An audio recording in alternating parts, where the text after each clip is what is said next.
Since 2008, our collective goal has been to save our clients money and taxes due, provide accounting resources to small businesses, and educate underserved communities to create generational wealth.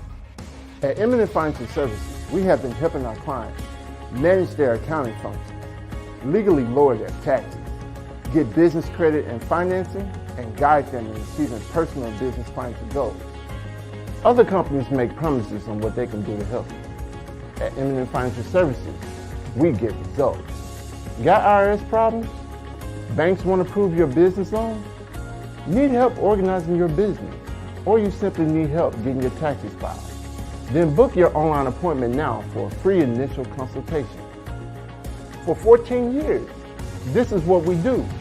Eminent Financial Services, we get results. Eminent Financial Services, they help me gain more revenue, and it helps scale my business on the upwards, to more capital, and I'm forever grateful for it. 10 out of 10, I would highly recommend Eminent Financial Services to other businesses. One of my favorite experiences with these cakes was at a wedding. I went to a wedding with a friend, didn't know anybody in the wedding, but when we got the cake, because Shonda said, Gina, do you want some cake? I said, yeah, we love cake. So she brought the cake back. I smelled it. I said, Shonda, is this Dolores' cake? And she smelled it and she said, it sure is. And that was the cake, the one by D. Very delicious, and we enjoyed it very much. Well, the experience that I had with Dee's cake was at my son's wedding. The cake was absolutely beautiful. But once I tasted the cake, it was delicious. If you have not tried the cakes by Dee, please try the one by Dee. She is the best.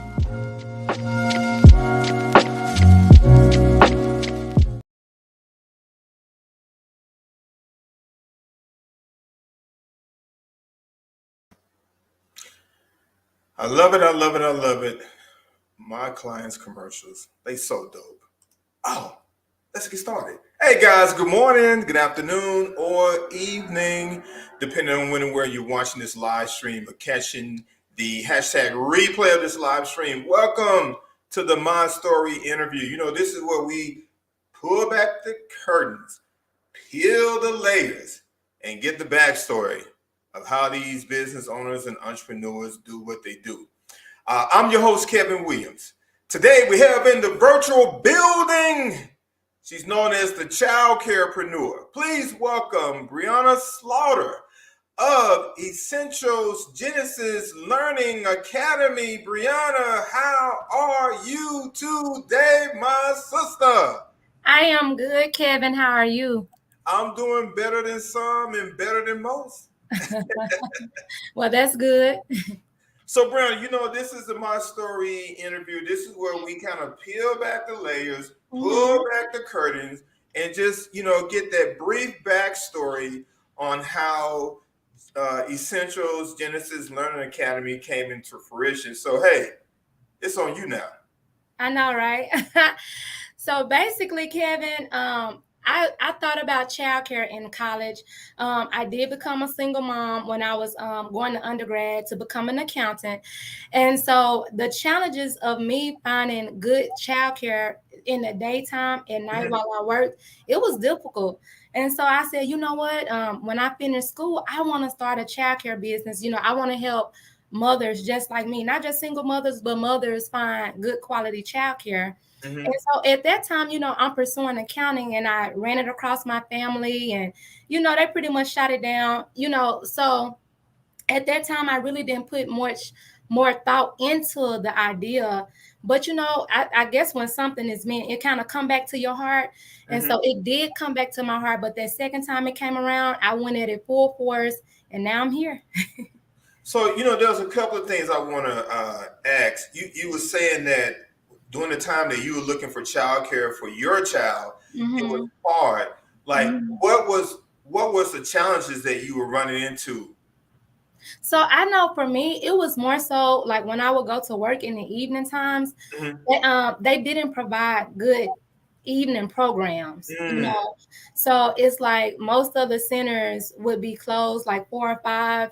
So I could never find a good quality childcare center for the evening time. And so that was my goal, to get something started in the evening time. But it's just a lot of regulations as far as getting a building up to par to be able to run a center in the evening. And that could have been the issue, but I know I couldn't find anything. And so my parents had to come in and come in and be a good support system for me. Right. And then you mentioned that you had, you came up with this idea about, doing a childcare business, and you said that your family's kind of like, like, I don't want to use the word they shot it down, but they just kind of moved it to the side. No, they shot it down. They okay. What made them shoot it down? I mean, like, they was just like working with kids. Like that. No, that's They was just like, and I think for them too, they're like, you're going to school for accounting, but you're going to try to do something with childcare. Like, that doesn't make sense. So I think in their heads, they were just like, okay, no, at this point, you talking crazy. You may be wasting your time, And sometimes family have a big impact on your decision making. When you're trying to get into your career and stuff. Right. So, yeah. Okay. I mean, because I know it happens quite a bit. When we bring so family and friends, their vision can't hold the vision that we gave them. But hey, that's so true, Kevin. It's just true, And that's why sometimes you do just have to kind of follow your own heart and follow what God is telling you, Right. Now, did you start your childcare business like during the pandemic or before the pandemic? It was during the pandemic, and I was like freaking out because the pandemic, as you know, it took the whole world by surprise. Right. So, I'm in the process. I'm, working with DHS. I'm working with my caseworker to get things up to par.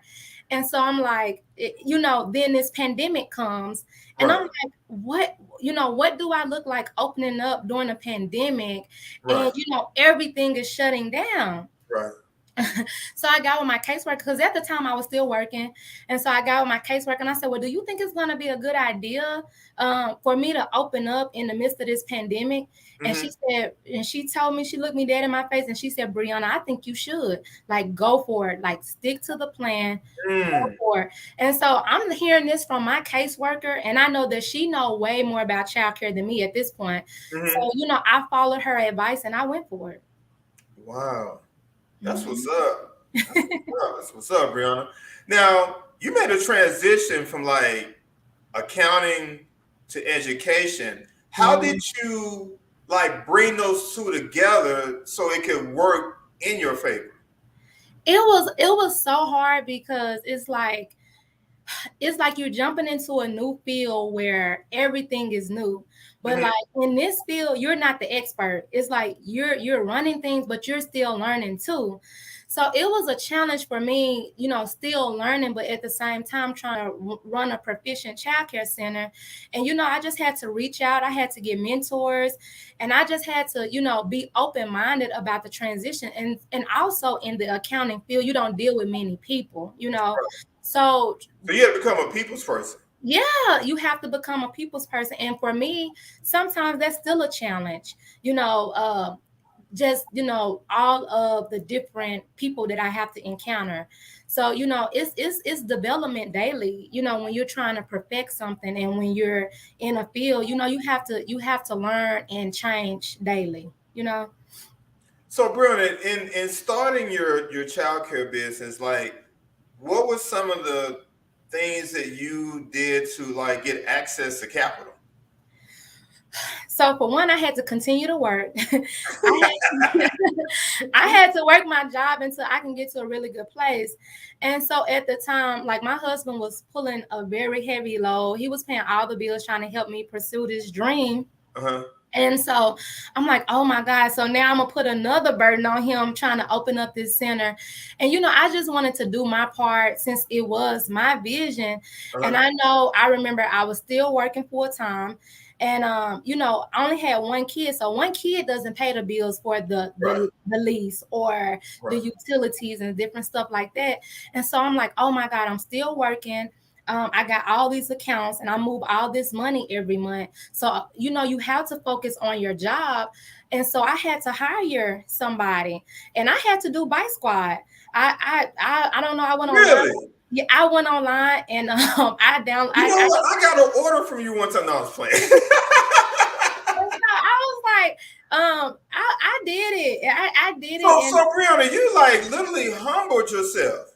I humbled myself, and like I was in cabin delivering orders. Like, so what I would do, I would come in the morning, and my worker would come in also. I would work all day from 8 to 5. But I think it was 7. I think I was on 7 to 4. I would do 7 to 4. I would put on my Bike Squad t-shirt and I would leave here. As soon as I got to North Little Rock, I would clock in on Bike Squad and deliver orders from like 4:30 all the way to 9. Really? And weekends, I will wake up like maybe like 8 and I'll be out there all day. Like, and that's how I paid my first worker. And that's what I tell people. I like sometimes when you're trying to get a vision off the ground, you have to make the ultimate sacrifice. And sometimes that is humbling yourself, you know. But at the end of the day, you have to see the bigger picture. And for me, I always see the bigger picture. And I'm gonna do whatever it takes to get me to the other end of that vision. Now, so Brionna, let me ask you this, because you're located. Is it considered Maumelle or North Little Rock? So it's North Little Rock. It's considered North Little Rock. Okay, and what's the square footage of your facility? So my first building, it was like 1,600 square feet. Okay. The first building. So the building next door that I opened up 6 months after I opened, it's like 2,500 square feet. Okay, so you started out in a 1,600 square feet building, right? That's when you just had one child, right? Yeah. Okay, and then what was the time frame that you went from 1 to maybe 5 or 10 or whatever the number is for you to say, okay, we are growing now? So I started when I had one kid for months, Kevin. Like one kid, it was very discouraging. I was like, yes, I'm like, am I ever going to get other kids? And, I'm advertising, I'm running these ads on Facebook. I'm just, I was doing everything I could. I had an open house and I had one kid for months. And so like, I think like after a couple of months, then other kids start to come. And it's crazy how like now it's like in a blink of an eye, I went from one kid to 76. So it's like in the middle of that, I can't even tell you where they all came from. It's like, it just moved so fast. So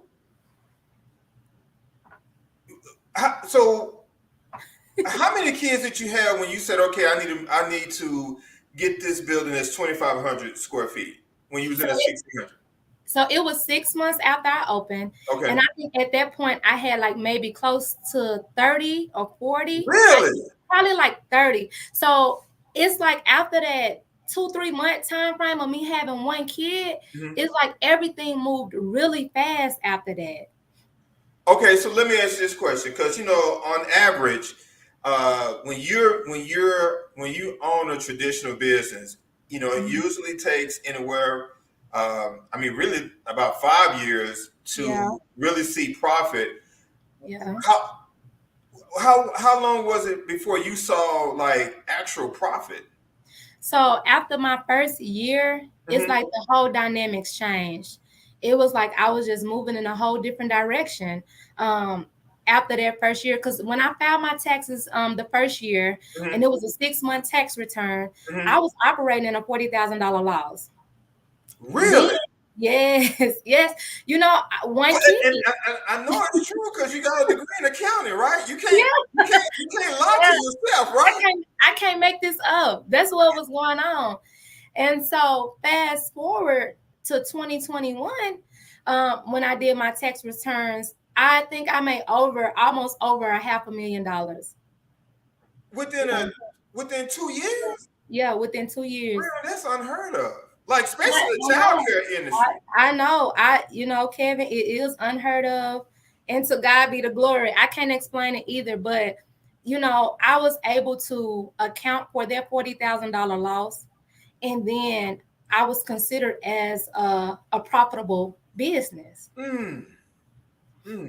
Wow. Yep. So we all know that there's a lot of child care facilities out Yeah. here in, Yeah. Little Rock, North Little Rock, Jacksonville, Sherwood.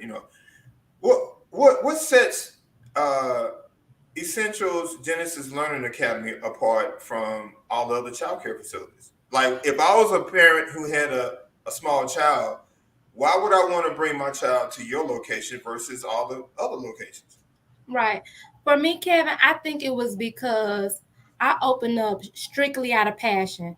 You know Mm, how sometimes people do things and it's like it's all about the money, but mhm, you have to think about it. I transitioned from a career. So it's not like I didn't have a career. I had a career. I was doing good in my career. I did it for 8 years. mhm, So me transitioning over, it was all passion. So like when you doing operating out of passion, you mhm, get a whole different result. And then another thing I think just made a difference is me being the type of mom that I am.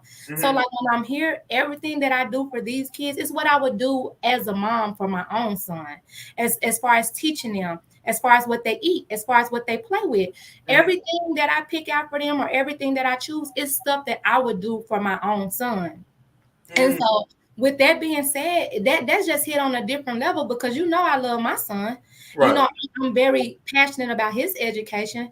So therefore, you got someone here that's going who takes things serious, who takes development very serious. Mhm. So therefore, it shows though. All of my parents here, they've been here. I can't even take kids off the waiting list for my infant room because of my siblings. My siblings get first priority. So when moms have another baby and they have a sibling here, I have to give them first priority.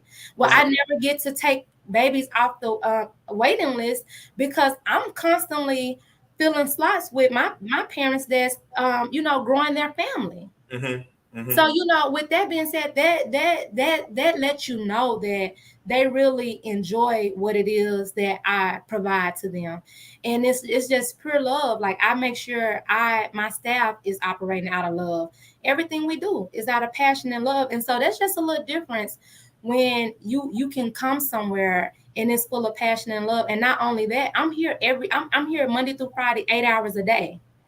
You see what I'm Mm. saying? So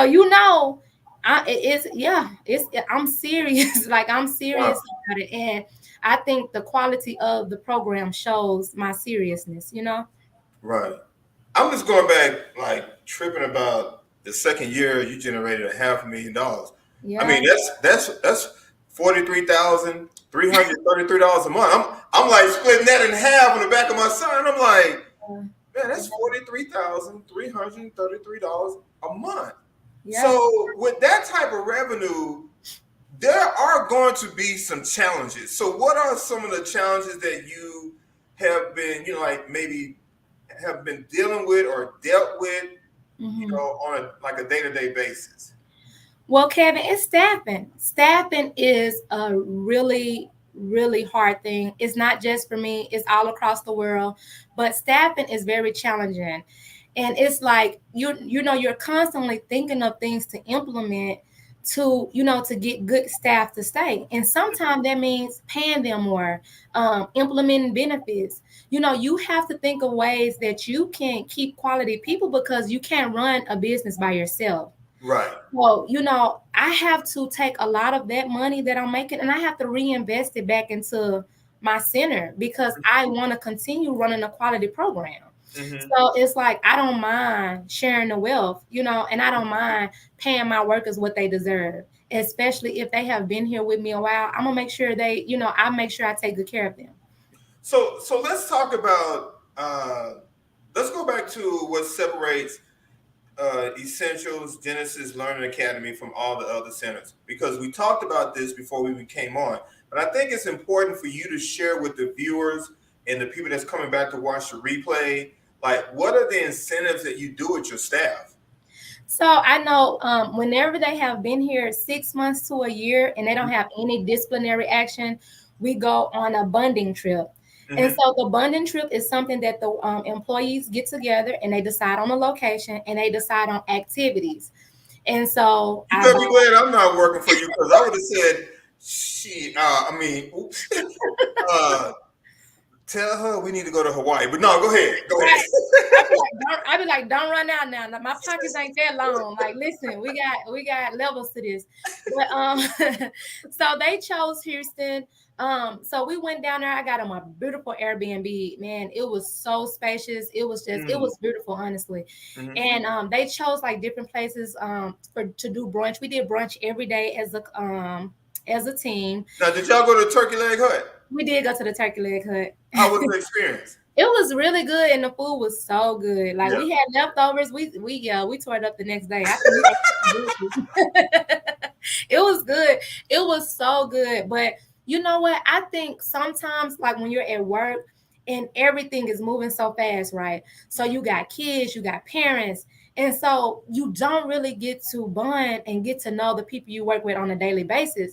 So I think taking that time away to get to know your teammate on a different level, I think it really is. I think it's really beneficial, because now when I go back to work, I know this person on a deeper level, and sometimes that's really good for team building. And in childcare, everything you have to do is you have to do it as a team. Because it's two people in every classroom. So therefore, you're not ever alone, unless you do have a smaller class and then you're by yourself. But for the most part, you're working with somebody else.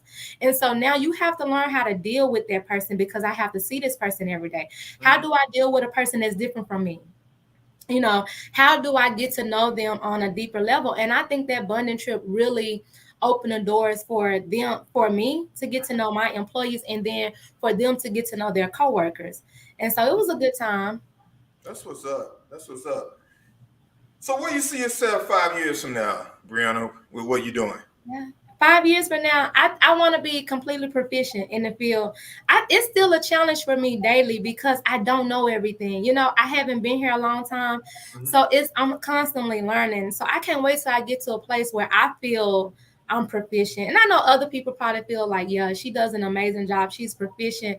But I don't feel like I'm as proficient as I want to be in the field. So I'm constantly, trying to learn and do different things to develop myself, so I can be a better child care provider. But in 5 years, I plan to be proficient in this one location. And, I do have dreams of opening up another center. That's one of my goals. Think you'll franchise it? Yeah, you know what? I don't know, because you got to think about it. When you franchise something, it's like somebody else is carrying your name, but you don't have any, you don't have any real input once they. Well, hold on. Let me say this, Brionna. Let me just interject real quick. I think one of the greatest models of franchising, and I'm not like knocking out any others, but I think Chick-fil-A has a great franchise model. Their model is you cannot be over no more than 2 stores. Anything over 2 stores, and you're not effective with your team that's working there. And that's why they have such a great culture there, because the owner operator can only have 2 stores. That's it. See, that's good. That's good, because I do feel like, and that's why I go back to what I just said, like being proficient. You have to perfect, grow and perfect this first phase. Then you move on to the second phase. And so that's just for me. It's so much I still have to learn. I'm still learning. I'm still growing. And I'm even still learning how to really, really, really like deal with people, because it's like a culture shock for me. Right. Coming from accounting to now, I'm dealing with 140 something parents, and then I'm dealing with DHS, I'm dealing with the food program people, I'm dealing with my staff. So I'm still learning to to balance all of that. So I think in 5 years I'll be well ahead of the game. I think I'll be very much knowledgeable to move forward and open up another center. And down the line, even think about franchising. That I never count out. Other opportunities. I just never know. Right. So what advice would you give someone that's interested in, coming into the childcare business? They may be saying, well, Brionna, do you have any courses? Do you have any, upcoming workshops? Or if no, like, what is that one piece of advice would you give me? Because I've been really considering, starting a childcare business, and I don't want it to be a bootleg childcare business. That's right. That's right. So yeah, Kevin, I am thinking about doing some courses and being able to do some workshops where I can help future childcare owners develop their brand, from start to finish, and I would help be that support system for them. Mm-hmm. And another thing is, I think you really have to be passionate about it, Kevin, because one thing about it, it's some hard days here.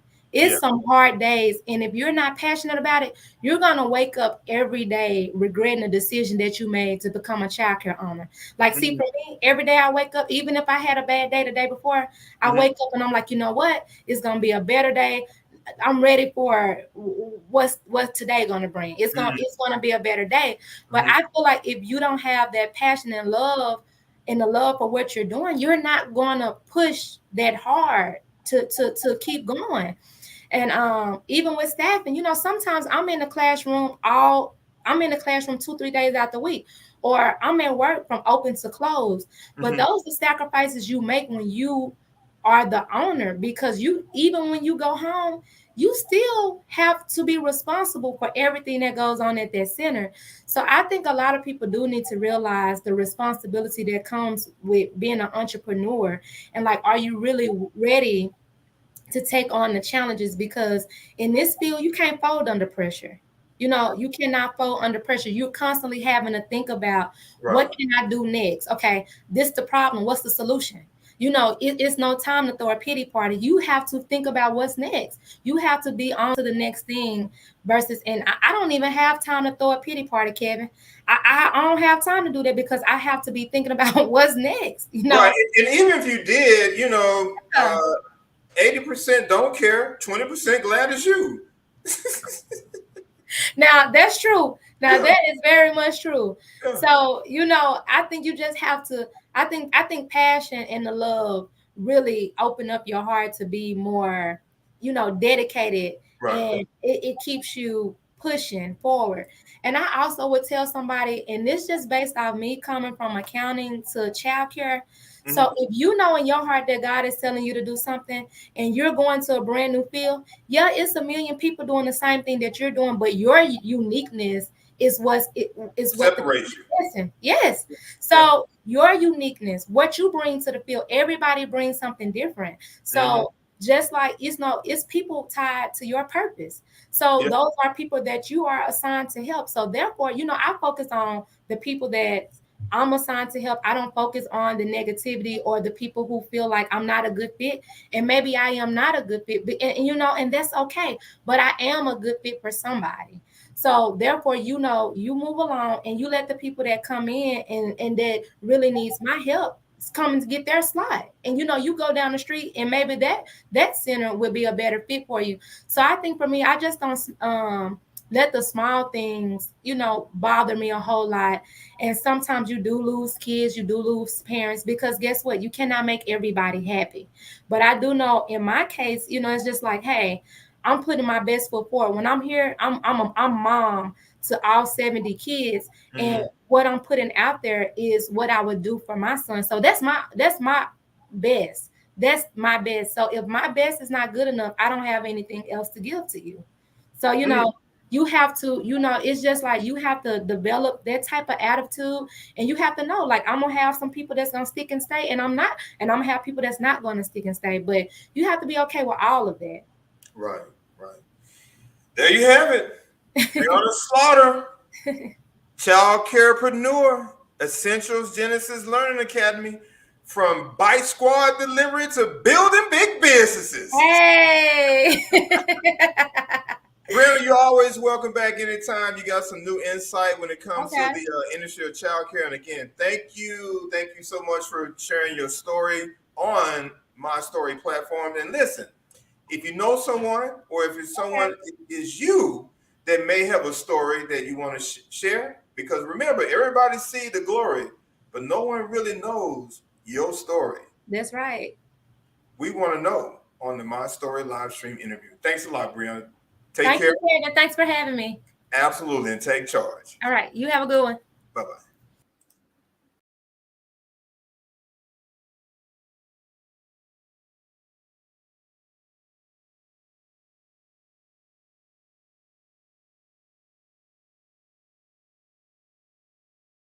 My name is Donna Richardson, and I'm the owner of Bossy Plans. Bossy Plans is founded to provide a welcoming environment for unique and spiritually curious individuals. Bossy Plans has offered metaphysical tools and accessories since 2019 to those who don't fit into one box when it comes to spirituality, and who are on a mission to forge their own spiritual journey based on what they feel and not what they've been told. Bossy Plans recognizes your spiritual path is a lifelong journey and everyone's path is unique, but you're the boss, so no one can dictate what that journey entails. It's your life, and you deserve to feel all the good vibes that life has to offer.